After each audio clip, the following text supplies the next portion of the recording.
Hola, hello. How's everybody doing?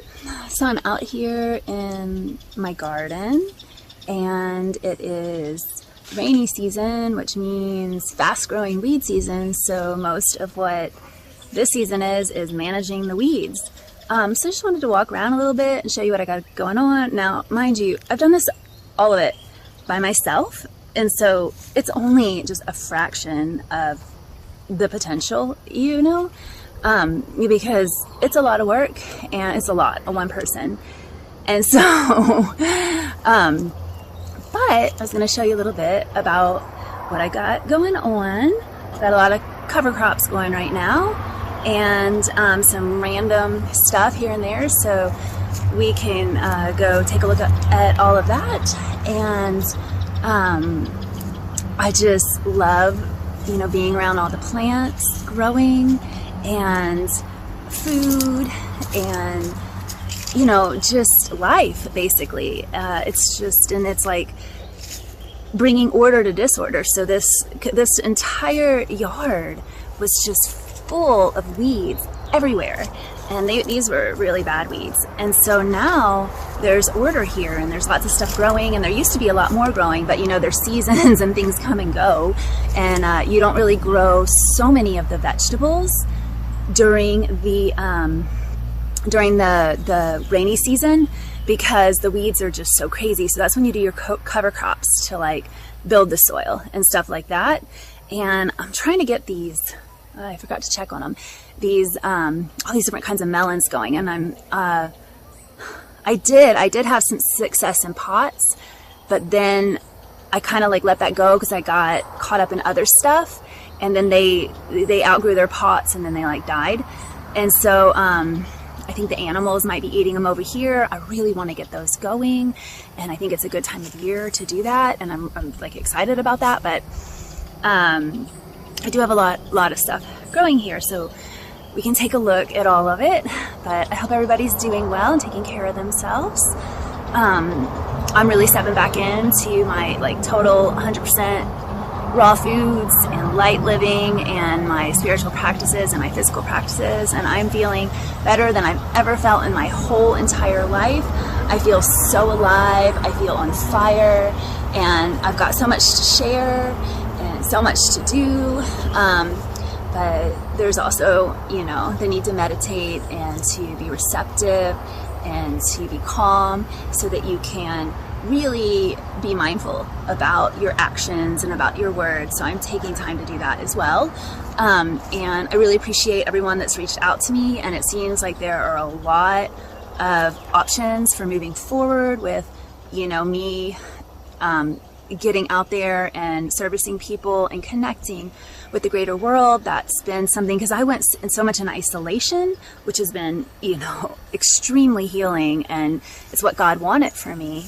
And in a lot of ways, I could just stay there for the rest of my life because it's a very peaceful place, and there's no drama in it, and I really like that space. But we have to provide for ourselves on this planet, and we have missions to fulfill. And I know that I have a mission, to help others and, to interact with others and to receive others.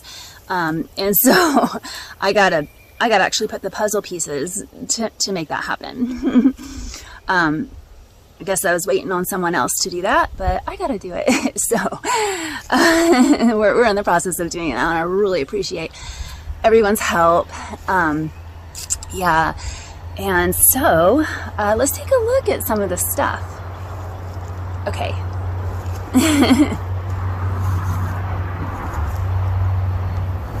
So right here is turmeric growing.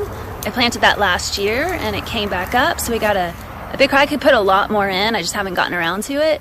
But we got turmeric, and all around it, we've got marigolds and sesbania growing. So that's all cover crop around it. And a lot of that came up from last year. It just sprouted back up. And you can see it in the distance. We'll go up close again, but it's everywhere. And what I had to do was, in the beginning, as it came up, weed all around it, and then it took off. And crowded, you know, shaded out the other weeds. So we've got some star fruit here. Of course, I didn't plant these fruit trees. They were already here. We've got a bunch of star fruit going off. I need to get a fruit picker. I had one, and then now I don't. So I need to do that. This papaya is not really, oh, this was like a papaya that was totally struggling in the weeds, and then I came behind and I saved it. And so now it's got some flowers, not having fruit, but yeah, it took off. So we've got some basil here. I think this is cinnamon basil. Well, no, this is actually, I think, Thai basil right here. So yeah, we got, that's just, you know, I mean, there's just enough basil for me to have basil every day and share. So we've got some cover crops, and you can see where I've cleared the area. The weeds were going crazy, and I cleared all that area. And so we've got some kind of pepper growing right here, some kind of chili. I don't see any fruits on it yet, but yeah. We got some cinnamon basil right here. It just, cinnamon basil smells absolutely divine. It's great for tea. You can put it in pesto and stuff too. You can put it in your juices. It's great. You know, all the basils are great. So we got some stuff there. And over here we have, this is some beans, some cowpeas that I planted, and they have just gone wild, which is great because cowpeas are a good weed. They build the soil, you know, they drown out the other weeds, and they're clean. So I'm happy that this cowpea weed is going crazy. Very, and the cowpea is very happy. So we've got all these papayas right here that I started from seed, and they right now they're on, because you know we came through the dry season, and right now they're making a lot of flowers, and that's going to start turning to fruit. I need to feed them. I need to fertilize them. Y'all, this is just like a half-ass garden, okay? We'll just call this the half-ass garden because, I mean, I'm alone, so everything could be a lot better. But yeah, you see we got some fruit up there, and then we have a lot more crops. See, it's all about the cover crops, which it's just like, you don't understand. It could just be weeds everywhere, because you see back in the back, I didn't get to all that grass growing back there. Yeah, I never got to that. And see, that's what this whole, it would be like weeds that big, but like way worse than the grass. Grass is pretty easy to deal with. We'll just chop it down. There's some really gnarly weeds out here, and yeah. So those aren't going crazy, at least.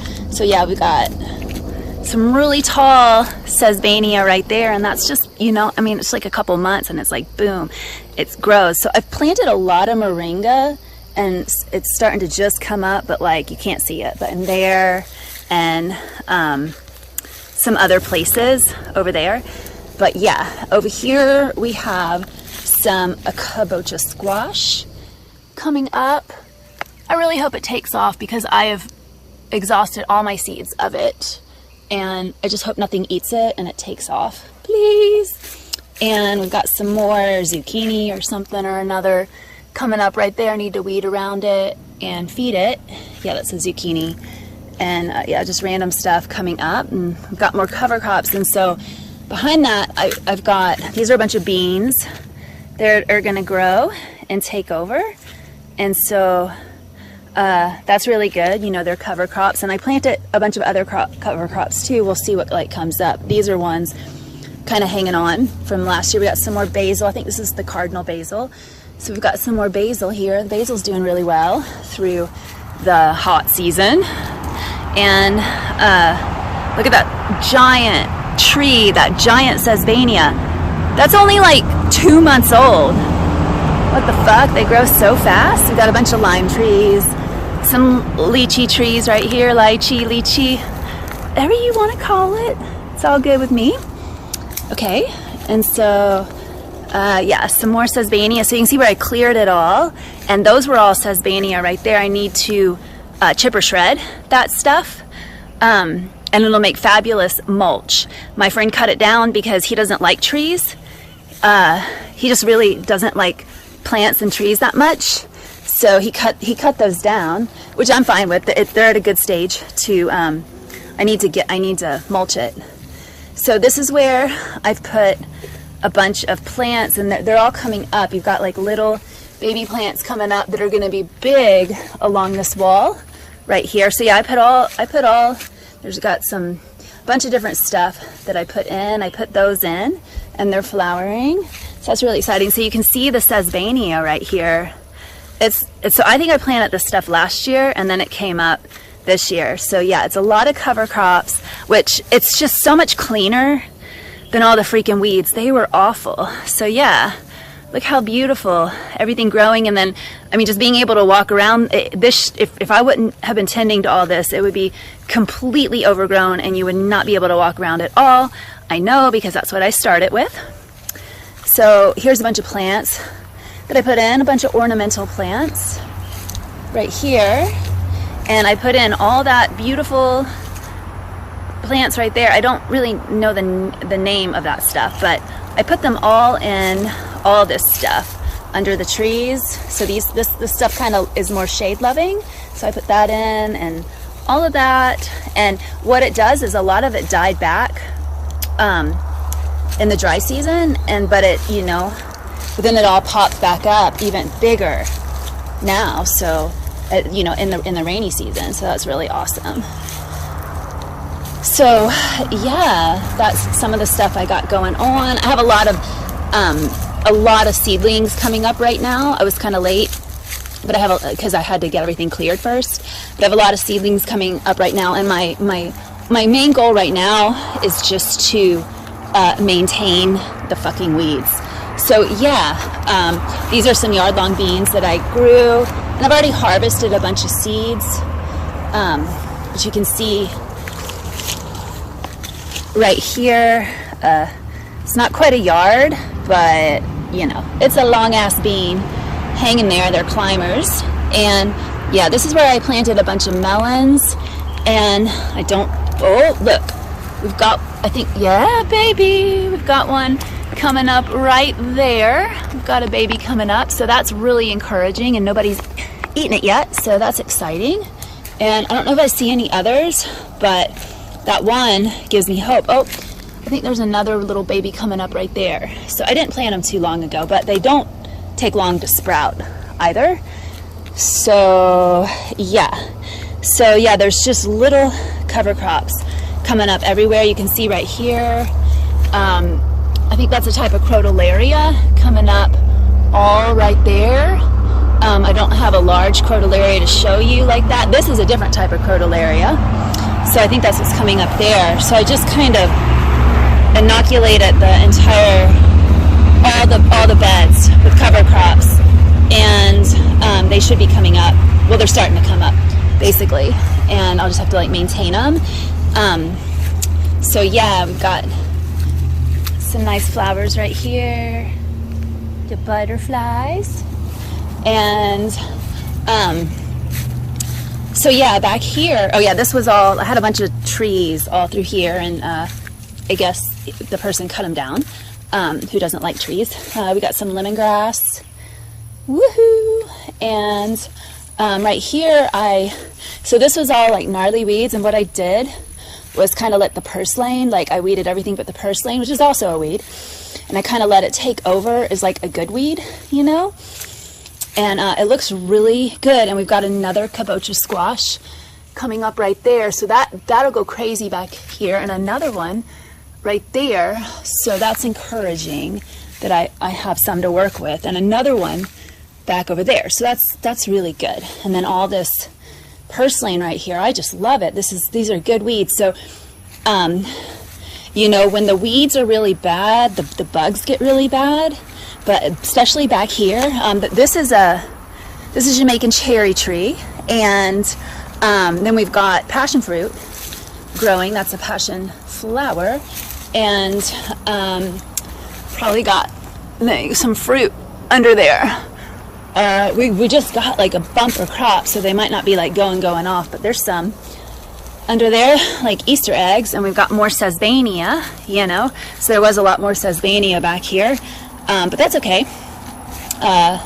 We'll turn it into mulch. It's all good. That was my original intention, was to grow it out for mulch, so now I got to chip or shred it, and that should be exciting. Got a compost pile way over there, and then over here, got an amazing view over the mountains.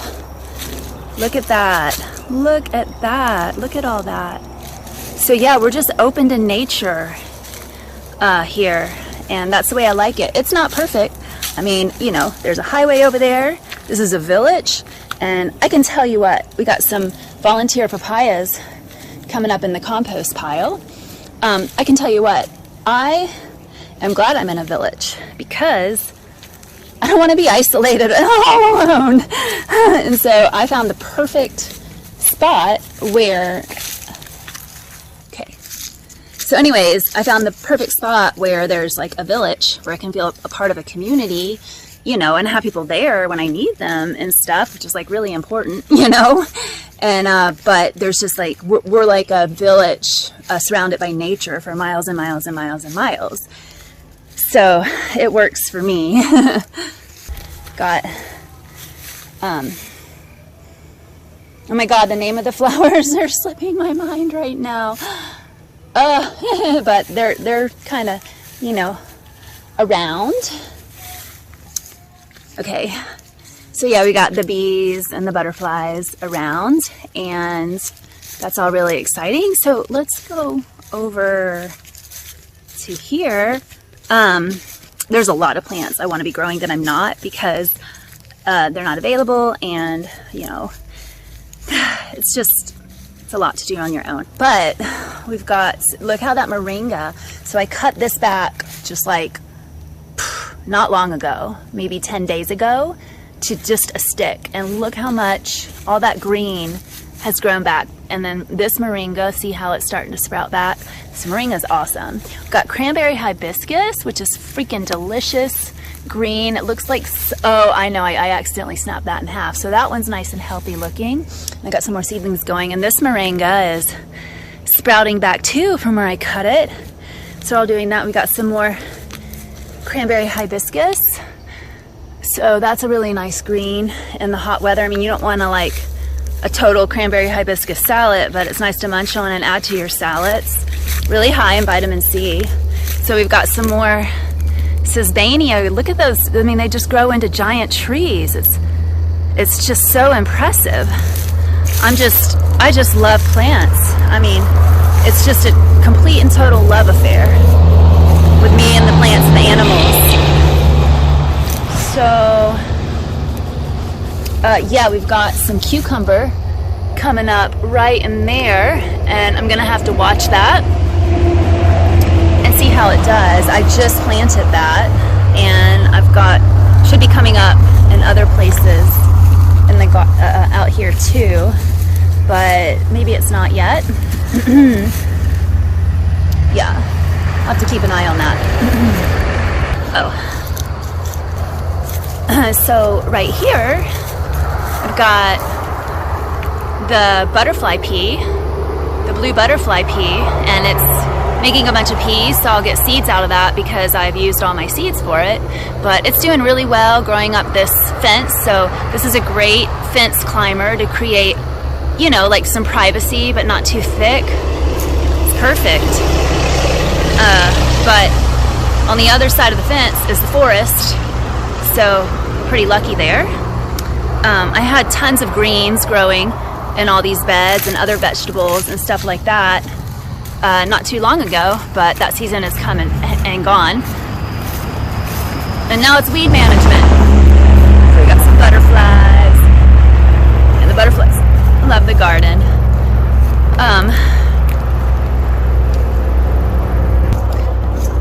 So yeah, I planted a bunch of moringa trees because they're just really great to, you know, help cultivate the soil, and, you know, and then they're good medicine and food. You don't want to eat too much moringa. It's pretty bitter, but it is very medicinal. So I'm kind of like seeing if any of that is coming up yet, where I planted it out here. Yeah, it is. Look. Right there. And I'm sure it's coming up all over. Let's see. So let's go to the front of the house where I put a lot of ornamentals in that I totally redid this whole box, which is full of weeds. And you can see like, so yeah, this whole box was full of weeds, and I put so many plants in here at the entrance. So to this person's house, there are a lot of cover crops. We got this Sesbania growing there, and over here we've got some different, whatever that is, like birds of paradise type things, and flowers back there, and you know, stuff like random stuff like, you know, that there's a lot of little stuff hiding in here. And I salvaged all that aloe right there from the trash, so, and it's thriving.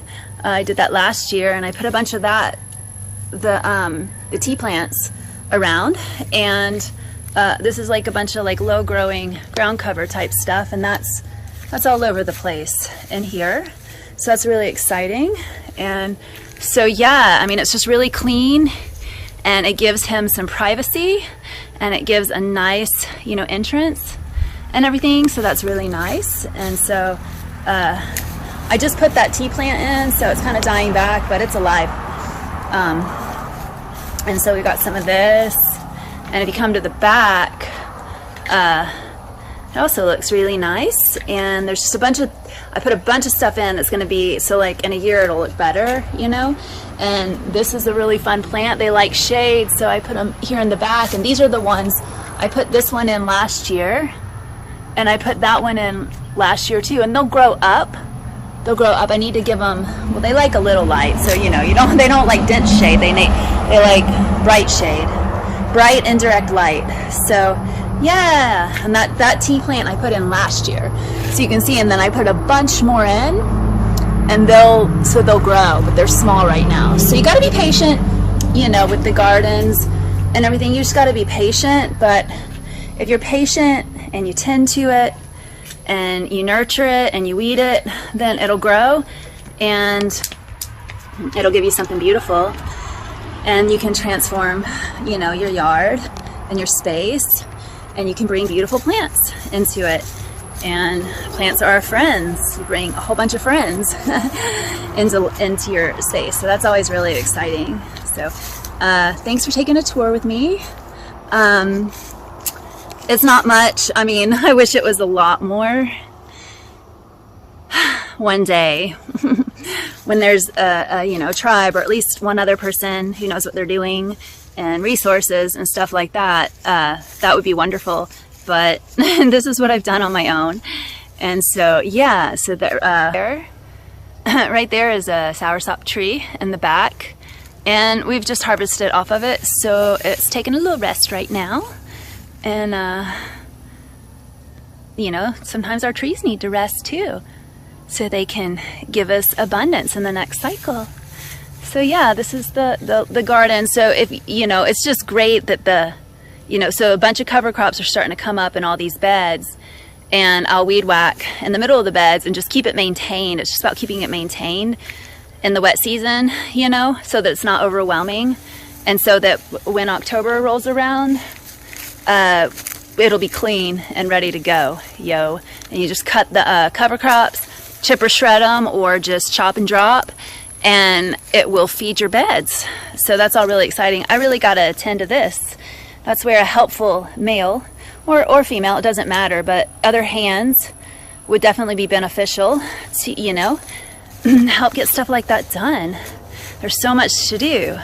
There's no lack of anything to do. There's lack of hands, and there's lack of resources. Yeah. So, and there's lack of passion. There's lack of people who care. There's a big lack of that. There's lots of resources out there, but it's the people who don't care, and who are putting the resources into consumption and pollution, and, you know, giving themselves cancer and diseases and misery and obesity and diabetes and drama and fights and, you know, hardship and challenges and pain and suffering, rather than life and beauty and joy and harmony and, you know, things that actually nurture us. Yeah, I put all those plants in. So yeah, things that actually nurture us and provide, and actually really provide for us. So most of the resources are not going into that. They're going into people's sin, basically, which is an empty hole that is creating lack, that is creating problems on this earth. It's killing our earth, and they don't care. They're so unconscious, and they think that that's success. They think that what they're doing is success. They're so confused. People are just so freaking confused. They don't get it at all. And if you do get it, if you do actually get it, if you wake up, they judge you really hard for it. They think that you're crazy and whatever else they want to call you. But hey, you know what? Once you really wake up, you realize that this is our one earth, and that if we destroy it, then, you know, we die. And I mean, I should be concerned about that less than anyone. I don't have, you know, offspring and stuff like that. My karma, I've cleared my karma. I'm leaving, you know. So, but, you know, I have a mission to fulfill, and God is with me and guiding me. And so I can't just sit here and pretend like I don't know what's going on, and that, you know, I have to just keep doing my mission because it's my spiritual journey. Because it's a part of my spiritual journey, and it's what makes me feel good and have purpose in life as a human. And then as my spirit, it's what I came here to do. And I know that sometimes I fall asleep, but when I wake back up, I know that that's what I'm here to do. I can see the entire bigger picture, and I know I've been empowered in the ways that I've been empowered. And all I can do is just like keep showing up in the ways that I can, and just keep moving forward.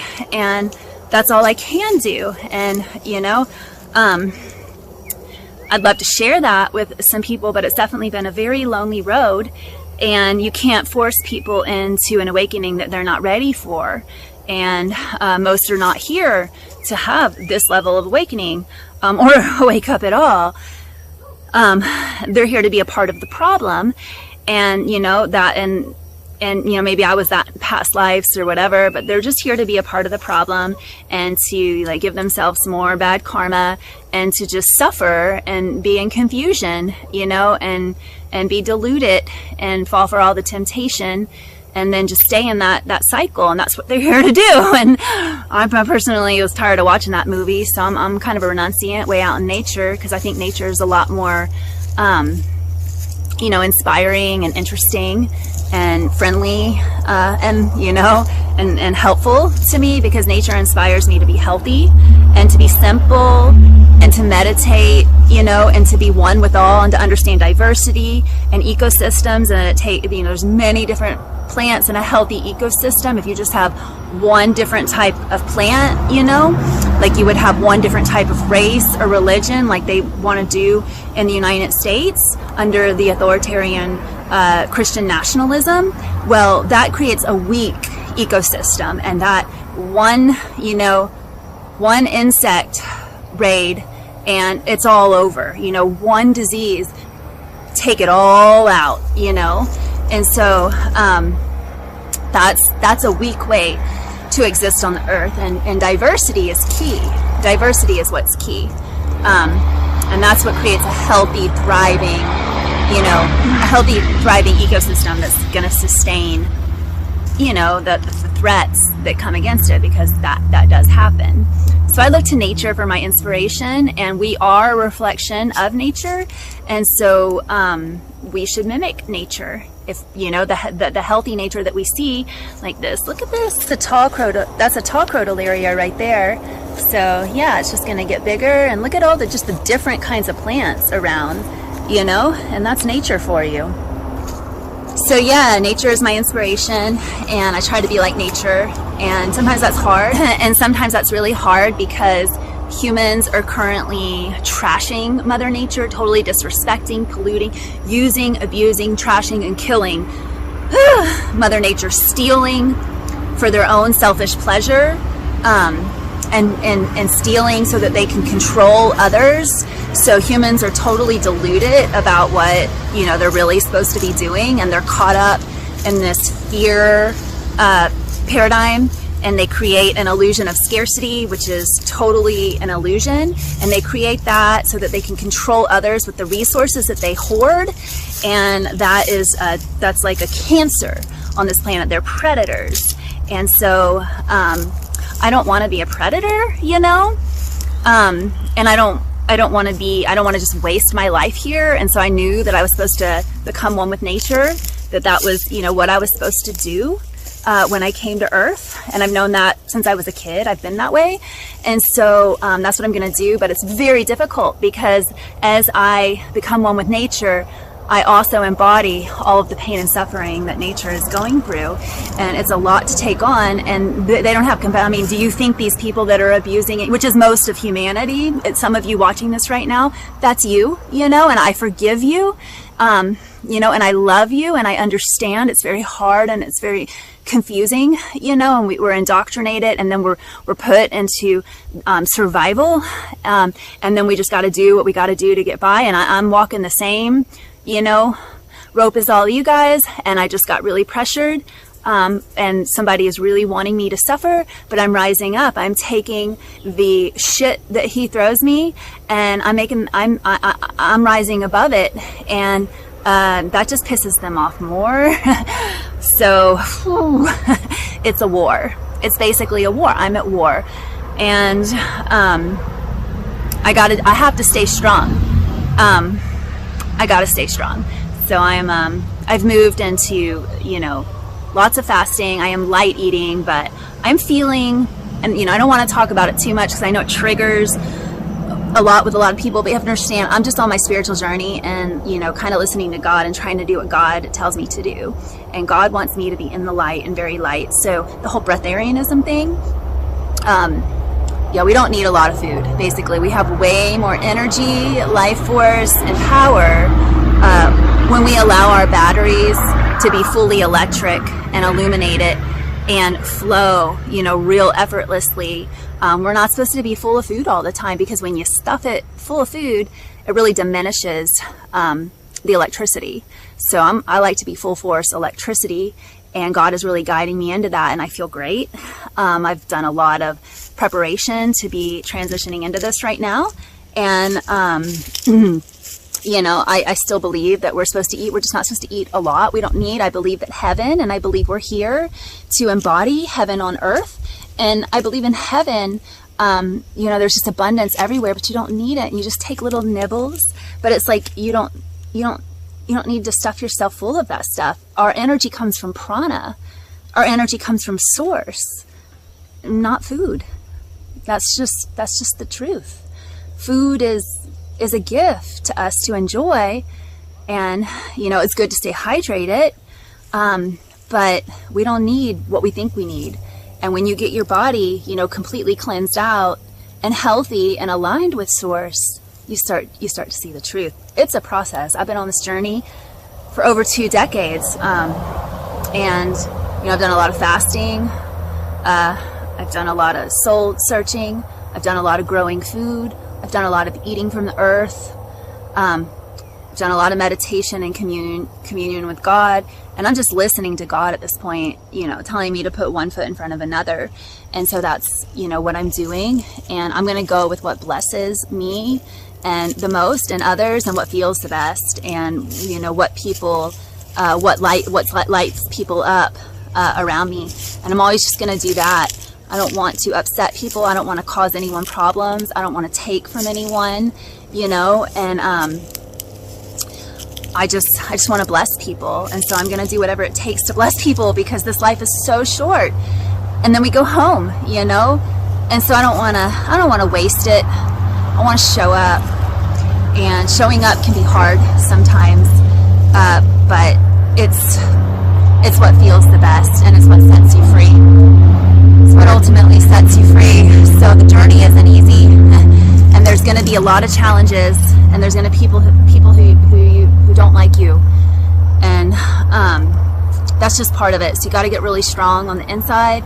Find some like minds. Help me to find them. Mostly online, you know, a few in person, but we're pretty scattered, you know, in this world. But you got to find, you know, the people that are also on the same journey, and stick together and support each other, and let each other know that you're not alone, because it's a very, very lonely journey. It's very misunderstood. It's very isolating, because most of the world is in full force zombie apocalypse. They don't give a shit.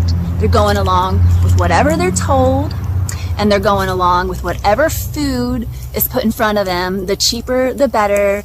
The, saltier, oily, and sugary, the better for them, and that food doesn't even taste good to me anymore.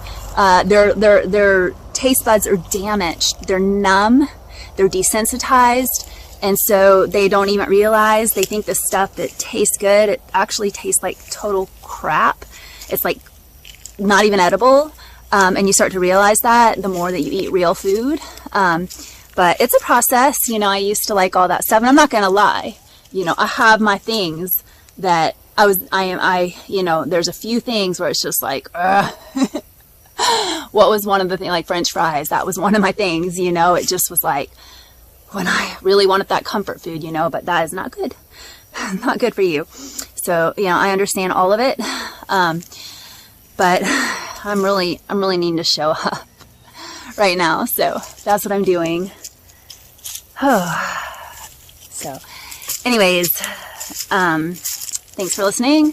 Thanks for taking a little tour, and maybe I'll see you around the block. And I love everyone. And here's just what I'm going to say is, yes, we need money for bills. We need money for rent. And I haven't been, the best on that. So I'm not one to give you advice about that, but I will tell you that you don't need very much. And if you're feeling the call, whatever it is, like my first call, it was for 2 years. This was my first call. Okay. And I was in college, and then it was the year after college, and this voice in my heart kept saying, move to San Francisco, move to San Francisco. I was in Louisiana. I was in New Orleans at the time. And it was saying, move to San Francisco, move to San Francisco. I'm like, because my original plan was to go to Austin, Texas. That was kind of like the hip place to go to if you were like, from the deep South, which I was. But then it was just like, I had visited Austin a lot. I was just ready to go all the way, that was where I was at. And I listened to that voice for 1 year, and I didn't tell anyone what was going on. And it just kept repeating over and over and over and over again, right? So then the second year it did it, I started telling people, and they were like, how are you going to do that? Well, I was saving money already. And then they were like, well, you don't know anyone. And then people told me people are mean out there, what will you do? And like everyone's fears came up, and I was like, so then after 2 years, then this job opportunity, I had one friend that lived out there from college, and she had this position open up for like a temp job. And so I booked a round trip ticket, and I was very responsible. I had 2 or 3 jobs and in New Orleans, and I quit them. I let them know and everything, and all of them said, if you need a backup plan, if things don't work out there, you have a job when you come back for sure. And if you need references, you got references. You're amazing. They all call me Smiley because I smiled a lot back then. I had just gone through a spiritual awakening. There was a time I did a lot of drugs and pills and alcohol, and then I had a spiritual awakening, and I quit all of it, except for weed. That kind of stayed with me for a while, but anyways, not all the time, but that was the one that stayed with me. But I quit everything else, and that made a huge difference. And I found peace, and I found God, and I found happiness. I found this internal happiness, and I haven't lost it since. And I realized my purpose in life. That was the thing. I was in college, and I had a year left, and I was like, I had gone way out to the West Coast, Oregon, for this festival, and I saw people living in conscious community, and all these naked people showering together in families, and everyone was just so kind and reasonable and respectful, and the vibration was so high, and I was like, we're supposed to be living in communities simple with the earth. And I like, that thought had never crossed my mind before. I was just completely clueless, you know? And it just like, boom. Well, I was like, okay, college is irrelevant, but I had a year left. I had a scholarship in college. I was like, I'm just going to finish my year because I'm not prepared to just, you know, run off into the sunset right now. And I know that I'm never going to come back and finish college once I, you know, start out on my journey. I knew that. I'm never going back to any kind of like school like that, you know, and I knew that. And so I think I'm just going to finish it. And I did. You know, I finished college, graduated, and then helped my boyfriend move to New Orleans. And I was living in New Orleans, working some jobs, odd jobs. And then, you know, so then it came time to leave. And I remember it was raining outside and I was kind of crying the day before I left because I just kind of knew I wasn't going to be back. And I left and everything worked out. And then I met my yoga teacher who also moved. He moved from Florida and I'm from Florida. But, but anyways, so he moved and I met him we moved within 2 weeks of each other. And basically upon meeting each other, and I got him just as he was starting out in the city, and he went on to become a very popular teacher. So I basically got private classes from him for a public class in a public setting. So it wasn't like expensive, because now he's like, who knows? I mean, people are like $200 an hour stuff. It's crazy. You know, back then it was like $13, right? Like $10 if you bought, you know, like a 10 class pass or whatever. So it was affordable. And, I was like, you know, hi. And I'm like, I was like, oh, I just moved here, you know, I was like, well, I moved here for a spiritual journey. He's like, I moved here to teach yoga and to like, you know, basically help you on your spiritual journey. And that's what we did. You know, we got to business, and he was a great teacher. He has his own issues, but he was a great teacher and really got the fundamentals of yoga instilled into me. And I've taken it, you know, and I there were other teachers too, and there were the best teachers were in San Francisco. So I studied with some of the best, and I studied the teachers for about 5 years, and then I've taken it all on my own, you know, and that's what yoga does. It guides you, and the breath guides you as you deepen into it. So anyway, so yeah, things worked out in San Francisco. I met my yoga teacher, went on a spiritual journey, and then through those yoga classes, I started awakening, and it was like everything, the clothes were constrictive to me. I didn't want anything unnatural, and something in me told me to go learn to grow food. And so and then I was sitting in my apartment, and I had, you know, I had multiple gigs going and making money, but it was hard to make ends meet. And this voice kept going, you're getting cancer. This is going to give you cancer. If you keep up with this, you're going to have stomach cancer. It was like what it kept telling me. And you would be better off living in a box in the street than this. And that voice kept saying it over and over and over again. So I dropped out of society in a sense, and I started living outside like that voice told me to do. And I was guided to all kinds of different communities and farms and forests and rivers. I drank from the rivers. People shared their food that they grew with me. I worked places and helped, you know, grow food to eat. And I was living on spirit mostly. But, you know, I was wide awake. It was like a quick awakening, because once you get on the outside and you start looking in, you really can't go in again, because you really see it all for what it is. So I've just been on this journey, and I'm very healthy. I haven't been to, you know, a medical doctor in my entire adult life, and I never will. And, you know, yeah, there's emergencies, but that's a whole nother subject.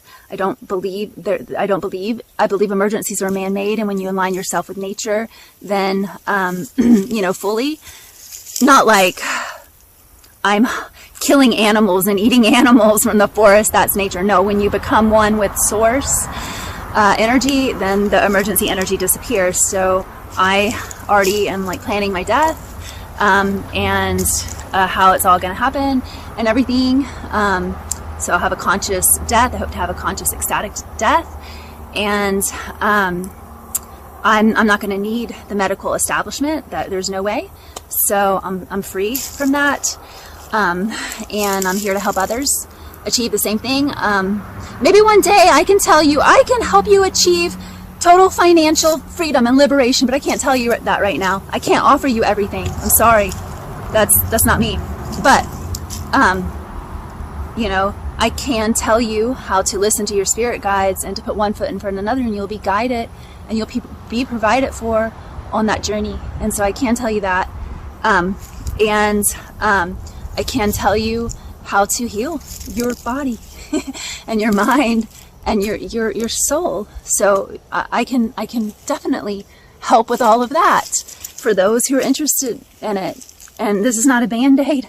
This is the real deal. You actually have to do the work. And so that's what makes it really hard for people, is that they actually have to do the work, and it's hard work and it takes time, and patience doesn't happen overnight.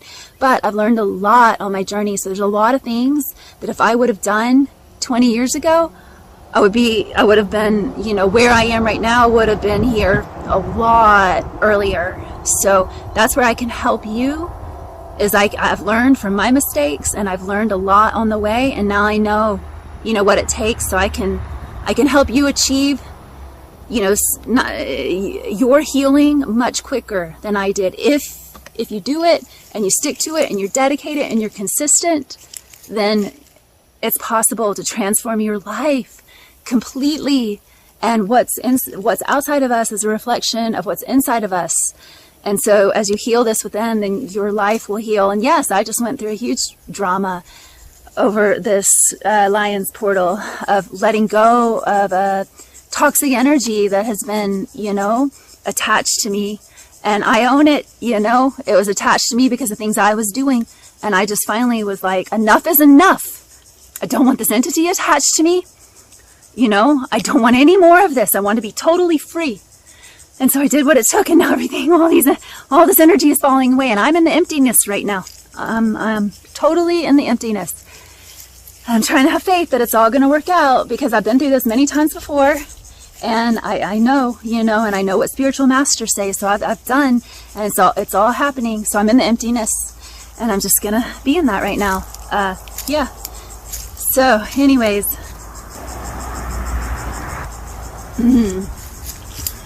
thanks for taking a walk in nature with me and taking a look at my half-ass garden. It's not even a half-ass, man. This is like an eighth-ass garden at best. Just saying, it can be a lot better. Where are my gardeners? Where are my nature lovers? Where are my risk takers? Where are my people who really want to let the shit go?